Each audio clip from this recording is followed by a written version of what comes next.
You open an app to check one message and end up 10 minutes deep into the life of an absolute stranger. You see their recent trip, the new tile in their kitchen renovation, or a laugh captured in a photo you were never invited to see in person. You close the app and feel physically smaller, unable to explain exactly why one image had that specific power over you. This feeling is the mechanical friction of ancient wiring running on the wrong data, a system built to track our status in a group we actually knew, now struggling with a feed of people we will never meet. Humans did not invent the act of comparing themselves to others. We share this process with other primates, a deeply ingrained, automated background program called the primate status circuit. For most of our history, your position in the group was critical survival data. Your status dictated who shared food with you, who backed you in a conflict, and who chose you as a mate.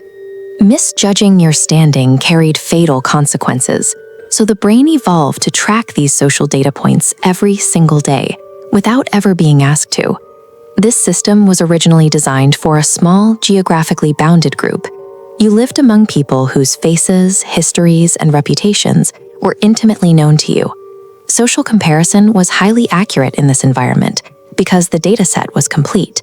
You witnessed the long-term successes and the failures of everyone in your circle. One peer might outhunt you during the winter, while you outperformed them the following spring.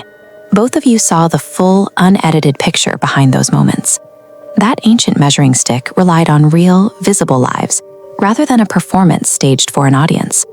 Within those boundaries, the status circuit functioned as a reliable tool to help a human find their place in the community. Today, the reference group is boundless and composed almost entirely of strangers. This status circuit is bombarded by thousands of highlight reels, yet it lacks the biological ability to distinguish a digital stranger from a real member of your tribe. This creates a massive asymmetry. We force the brain to compare an unedited Tuesday against the highly curated pinnacle of someone else's life.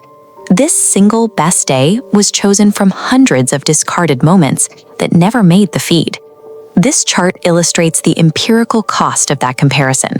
As users increase their upward scrolling, tracking those with higher perceived status, their immediate self-esteem drops. This initial drop correlates with a measurable spike in reported depressive symptoms in the days that followed.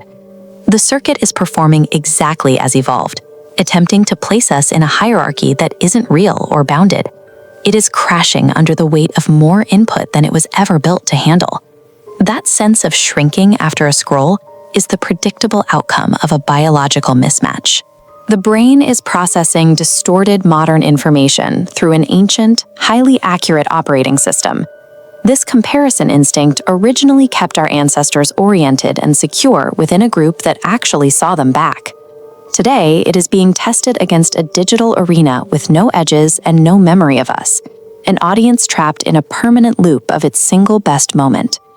Understanding this evolutionary gap won't magically stop the feeling of inadequacy from arriving the next time you pick up your phone.